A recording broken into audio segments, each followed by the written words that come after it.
Oke, Bismillahirrahmanirrahim. Assalamualaikum warahmatullahi wabarakatuh. Alhamdulillah, segala puji dan nikmat Allah Rasulullah salam, salat dan salam tak lupa disampaikan kepada Rasulullah Muhammad SAW. Teman-teman semuanya, perkenalkan saya Hasan Zaki, mahasiswa Institut Agama Islam Tazkiyah dari Prodi Manajemen Bisnis Syariah dan dari kelas MBS 20 Digital. Kali ini saya akan sedikit memaparkan sekilas tentang Maqasid Syariah, yang mana ini merupakan pemenuhan dari ujian tengah semester mata kuliah Maqasid Syariah yang diampu oleh Gurunda Ustadz Abdul Aziz. Baik, langsung saja sedikit. Kali ini saya akan sekilas membahas mengenai Maqasid Syariah, yang mana nanti akan mengandung pembahasan tentang pengertian, klasifikasi, sumber dan hujah, konsep pemikiran, serta terapan dalam ekonomi syariah seperti apa. Dan juga tentu akan dibahas sedikit tentang bagaimana Maqasid Syariah ini muncul pertama kali dan siapa kemudian ulama atau tokoh Islam yang memperkenalkan teori ini, gitu ya, sehingga saat ini menjadi eh, sumber hukum Islam dalam setiap aspek kehidupannya. Baik, kita coba mengulik dari pengertian, ya. Eh, Imam Asy-Syatibi dalam kitabnya menyebutkan bahwa sesungguhnya syariat bertujuan untuk mewujudkan kemaslahatan dunia akhirat. Sehingga kalau kita ulik dari bahasa, maqasid berasal dari kata maksad atau qasada, yang berarti target atau tujuan atau suatu capaian. Dan ketika kita kaji lagi beberapa istilah yang coba disampaikan oleh para ulama kita mengenai maqasid syariah ini, tentu kita dapat mengambil contoh dari ulama Al-Fasi yang mengutip bahwasannya maqasid syariah adalah rahasia Allah, gitu ya. Jadi bagaimana satu hukum Islam itu memiliki rahasia yang mana hanya Allah saja yang tahu, dan untuk mencapainya, untuk mengetahuinya, hamba-hambanya tentu perlu ada kajian atau tentu pembelajaran, ya, teori yang mencapai kepada rahasia Allah ini. Dan kedua, kami mengutip coba dari Al-Alim Syekh Arisuni yang mengatakan bahwa maqasid syariah adalah tujuan hukum Allah, gitu ya. Sementara Imam Al-Ghazali dalam statementnya gitu menyebutkan bahwa maqasid syariah merupakan cara bertahan hidup. Artinya di sini bukan bagaimana seorang manusia eh, apa pergi ke hutan gitu ya, lalu bertahan hidup mencari makan dan minum dari apa yang telah disediakan oleh alam. Maksudnya bukan seperti itu, namun lebih kepada bagaimana cara manusia dalam hal ini utamanya tentu seorang muslim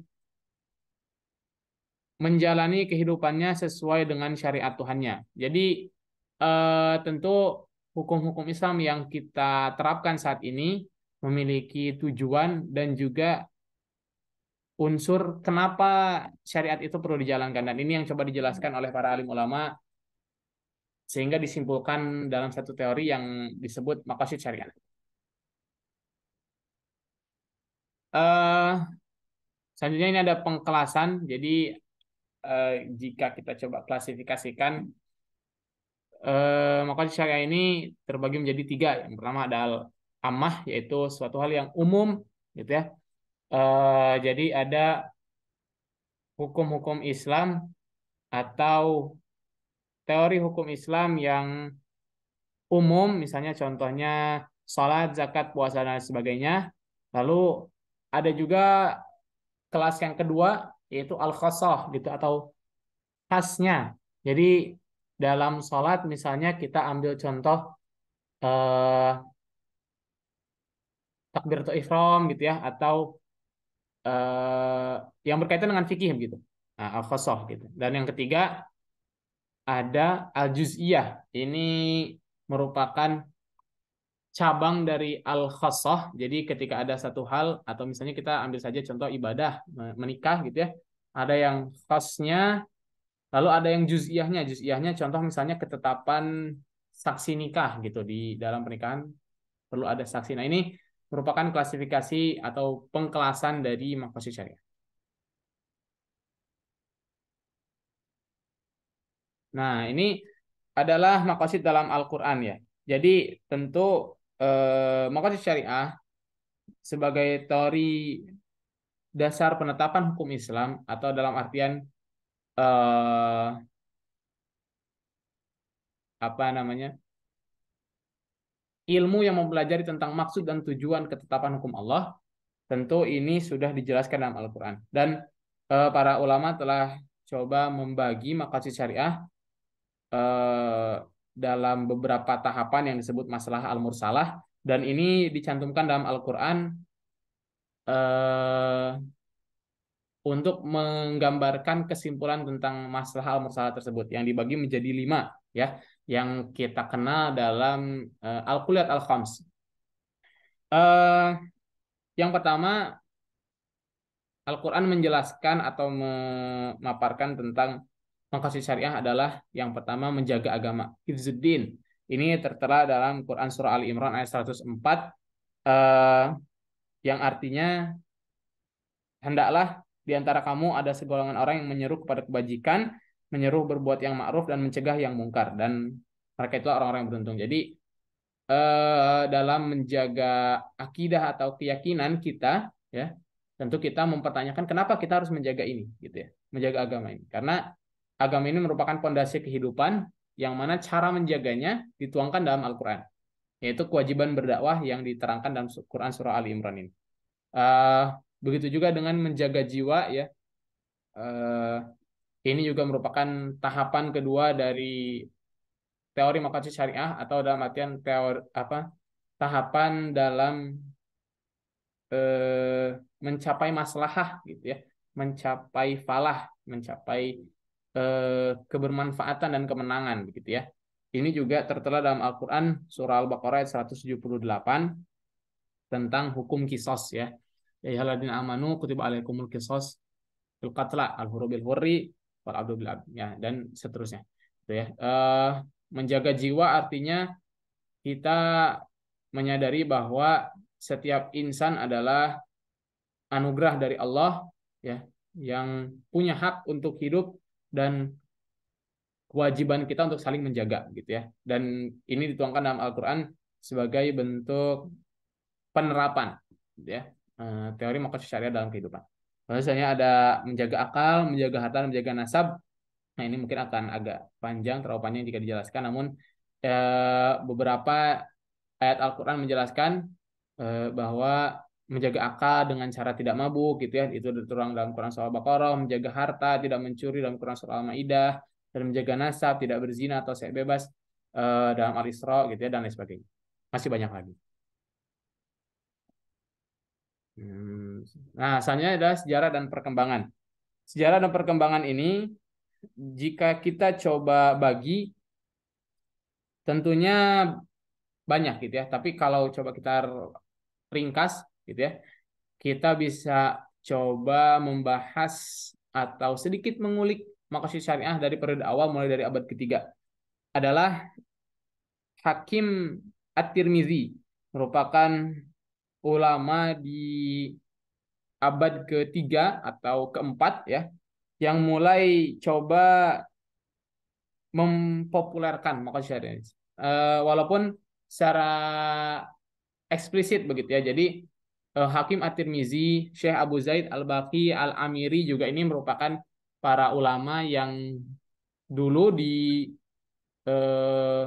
Orde Lama gitu ya istilahnya ya di zaman dahulu mencoba mengembangkan ilmu atau teori-teori maqasid syariah meskipun tidak secara langsung mereka menyatakan bahwa ini hukum maqasid syariah gitu ya untuk menetapkan satu hukum Islam gitu ya untuk menjawab maksud dan tujuan hukum Islam ditetapkan. Nah, eh, mereka menjelaskan tentang filosofi ibadah begitu ya. Seperti contoh Imam At-Tirmidzi ya kalau tidak salah menjelaskan filosofi ibadah haji dan sholat gitu ya. Bagaimana ketika kita melaksanakan ibadah sholat gitu ya, ketika kita ruku itu memiliki arti bahwa kita rendah diri ya kepada Allah gitu. Ketika kita takbiratul ihram mengucapkan Allah Akbar. Kenapa sih kita harus takbir gitu ya?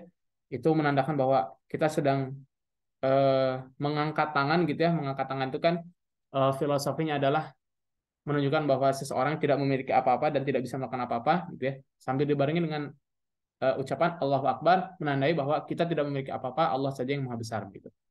Nah, dan di periode-periode awal ini maqasid syariah yang diterangkan oleh para ulama ya, selain daripada Hakim At-Tirmizi dan juga Syekh Abu Zaid Al-Baqi dan juga Syekh Al-Amiri yang mempopulerkan atau mencetuskan eh, 5 pilar yang tadi disebutkan, yaitu Al-Qiyat Al-Khams ya. Maqasid syariah juga berbicara tentang mental and logical health. Jadi bagaimana ibadah-ibadah yang diajarkan oleh baginda Nabi SAW dalam sunnah itu mengandung beberapa hikmah dan banyak hikmah tentunya ya, mulai dari mental dan juga logical. Jadi setiap unsur tubuh yang melaksanakan atau digerakkan untuk ibadah itu memiliki maksud dan tujuan tersendiri yang Allah tetapkan gitu ya, mulai dari kesehatan fisik maupun mental. Misalnya kita terbang ke abad ke-5 sampai abad ke-6 lah kurang lebih. Itu periode tengah ya. Ulama-ulama seperti Al-Juwaini, Izzuddin bin Abdul Salam gitu ya, hingga Imam Asy-Syatibi yang disinyalir sebagai bapak atau penemu maqasid syariah gitu ya, mulai mengkaji atau meneliti teori-teori filsuf Islam secara lebih rinci. Sehingga muncullah di sini Imam Asy-Syatibi utamanya ya, rahimahullah, semoga Allah merahmati beliau, mulai merincikan atau mulai mengspekulasikan teori-teori dari ulama-ulama sebelumnya gitu ya. Sehingga maqasid syariah lebih terbentuk secara sistematis dan metodologis. Dan ini tertuang dalam bukunya atau karyanya yang terkenal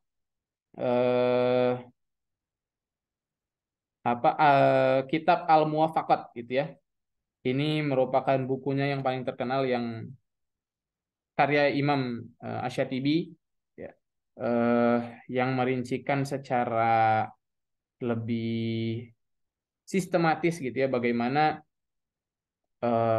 maqasid syari ini menjadi landasan penetapan hukum Islam gitu ya, atau dalam artian ya menjawab pertanyaan umat manusia kenapa satu syariat harus dijalankan, begitulah kurang lebih ya.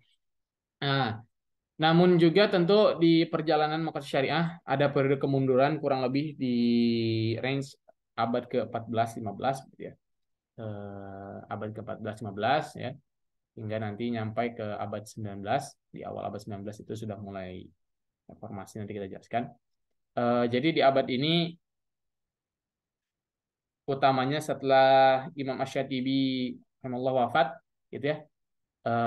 Walaupun karya-karya beliau banyak dimunculkan, termasuk juga dengan para alim ulama yang kontemporer yang sekarang ada begitu ya, merujuk kepada kitab-kitab beliau, eh, mulai tidak digunakan ya, sehingga keilmuan mulai mandek di situ ya. Dan mulai dilupakan sehingga eh, dalam kajian-kajian di abad ke-14 itu maqasid syariah mulai tidak digunakan, mulai dihilangkan, tidak dijadikan sebagai rujukan. Nah, inilah yang menjadi awal kemunduran dari eh, teori maqasid syariah. Namun kita bersyukur bahwasanya di periode reformasi di abad ke-19 salah satu ulama kita dari Mesir kalau tidak salah atau Tunisia ya, Muhammad Abduh di abad ke-19 eh, menggerakkan para murid atau siswanya untuk mengkaji kembali karya-karya atau kitab dari Imam Asy-Syatibi, ya. Sehingga muncullah dari situ tokoh yang begitu masyhur, ya, di kalangan ulama fikih kontemporer yang sampai sekarang karya-karyanya masih digunakan, ya, yakni Imam At-Tahir Ibnu Asyur, ya, rahimahullah taala. Beliau merupakan ulama kontemporer yang hidup di abad ke-19, ya, sekitar segitu. Beliau dijuluki sebagai Mu'alim Ats-Tsani, ya, yaitu guru kedua Maqasid Syariah. Jadi kalau di ranking gitu, ya, eh, Imam Asy-Syatibi merupakan guru pertama atau Mu'alim al-awwal dari Maqasid Syariah. Nah, di era kontemporer gitu, ya, di zaman sekarang guru kedua dari Maqasid Syariah adalah Ibnu Asyhur gitu, ya, rahimahullah taala. Beliaulah yang kemudian menulis buku berjudul Maqasid Syariah Islamiyah yang merupakan buku paling laris, ya, di zaman itu ketika orang benar-benar mengkaji kembali Maqasid Syariah gitu, ya. Sehingga lahirlah ulama-ulama seperti Yusuf Qardawi gitu, ya. Al-Afasi yang tadi juga menyampaikan tentang pengertian, ya, pengertian Maqasid Syariah gitu, ya. Toha Jabir Al-Ulwani, Hashim Kamali dan Ar-Raisuni yang tadi juga, ya, ulama-ulama kontemporer bahkan tokoh seperti Jasir Auda itu mulai membumingkan kembali Maqasid Syariah sebagai ilat hukum dan ijtihad para ulama. Bahkan kalau Jasir Auda ini lebih memodernisasi sehingga Maqasid Syariah tidak hanya dipandang sebagai rujukan para ulama terdahulu yang sudah tradisional sekali, namun juga menjadi bahan rujukan para ulama kontemporer zaman sekarang yang tentu mengikuti perkembangan zaman, mulai dari teknologi, politik, sosial, ya, yang mana tentu hiruk-pikuk kehidupan manusia berubah di samping perkembangan zaman gitu, ya. Eh, Maqasid Syariah coba di lebih moderat gitu, ya, oleh Jasir Auda sebagai tokoh Islam yang aktif menyuarakan atau dalam hal ini mengajarkan ekonomi syariah gitu, ya, kepada umat, khususnya kalangan masyarakat muda dan awam. Nah, selanjutnya pembahasan terakhir mengenai bagaimana hubungan maqasid syariah dengan ekonomi syariah. Tentu seperti yang sudah dijelaskan bahwa maqasid syariah ini hukumnya menyeluruh gitu, ya. Artinya universal. Maqasid syariah merupakan teori dasar hukum, penetapan hukum Islam, kenapa hukum itu harus dijalankan. Dan ini tidak hanya tentang sholat, zakat, puasa, dan lain sebagainya. Ini juga berkaitan dengan yang tadi disebutkan, ya, sosial, ekonomi, politik, dan lain sebagainya. Nah, ketika kita menarik ini kepada bahasan politik dan ekonomi, tentu maqasid syariah saat ini dijadikan sebagai landasan yang pertama solusi permasalahan ekonomi. Tentu kita melihat bahwa ijtihad para alim ulama saat ini merujuk kepada teori maqasid syariah, gitu, ya. Maqasid syariah, ya, yang dijadikan sebagai rujukan lahirnya ekonomi syariah sehingga muncullah hukum-hukum terkait riba, goror, maisir, dan lain sebagainya gitu, ya, yang sudah tertuangkan dalam Al-Quran 1400 tahun yang lalu yang diturunkan kepada Rasulullah Muhammad SAW, ya, dikaji kembali dan diterapkan dalam industri ekonomi, gitu, ya, khususnya ekonomi syariah, gitu, ya. Jadi berbagai ketetapan ekonomi atau akad dalam dunia ekonomi saat ini, khususnya ekonomi syariah, itu didasarkan pada teori maqasid syariah, gitu, ya. Para alim ulama berijtihad tentang akad ini, akad itu, akad mudharabah, akad musyarakah, akad istisna, akad salam gitu, ya, atau yang biasa lebih kita kenal dengan jual beli online. Nah, itu tentu itu merujuknya dari kitab-kitab Imam Asy-Syatibi gitu, ya. Al-Afasi, karya-karyanya eh, Imam At-Tirmizi gitu ya, atau yang kontemporer tadi Muhammad Abduh dan lain sebagainya, mereka merujuk ke situ gitu ya. Imam Asy-Syafi'i, Ibnu Ashur gitu ya. Para ekonom-ekonom itu atau ulama-ulama itu merujuk atau mengambil kesimpulan tentang akad ini dibolehkan atau tidak gitu ya, praktek ekonomi ini dibolehkan atau tidak. Nah, itu dari situ gitu ya. Sehingga ini menjadi juga landasan ekonomi mikro dan makro, eh, bagaimana satu negara atau apa ya istilahnya, bidang pemerintahan menjalankan roda ekonominya. Kalau misalnya kita lihat beberapa negara seperti Turki dan Arab Saudi kalau tidak salah ya. Dan juga tentu Indonesia sudah mulai dan bahkan sudah mengembangkan praktek ekonomi syariah gitu ya sampai sekarang gitu ya di masyarakat. Dan tentu itu semua lahir dan tidak lepas dari perkembangan dan kemajuan ilmu maqasid syariah yang menilik bagaimana maksud dan tujuan dari penetapan hukum yang ada dalam ekonomi tersebut, sampai kepada tahap maslahah dan falah gitu. Sehingga ini menjadi pengajaran bagi umat untuk tentunya tersadarkan bahwa hukum Allah yang telah Allah tetapkan mulai dari 1400 tahun yang lalu hingga sekarang yang dirincikan oleh para alim ulama itu memiliki maksud dan tujuan gitu ya. Memiliki alasan sehingga menjawab pertanyaan kenapa seorang muslim atau seorang manusia ya, hamba Allah taala gitu ya, Allah Subhanahu wa taala, eh, mengapa kita harus melakukan setiap hukum yang telah ditetapkan. Sehingga ini menjadi hujah bagi kita semua, khususnya bagi kita umat Islam untuk terus istiqomah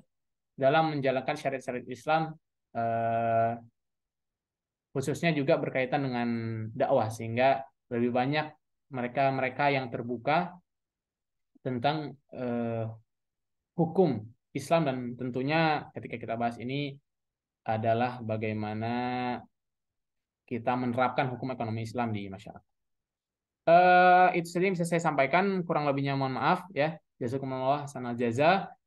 Atas perhatiannya saya ucapkan terima kasih dan mohon maaf atas segala kurangannya. Saya akhiri, wassalamualaikum warahmatullahi wabarakatuh.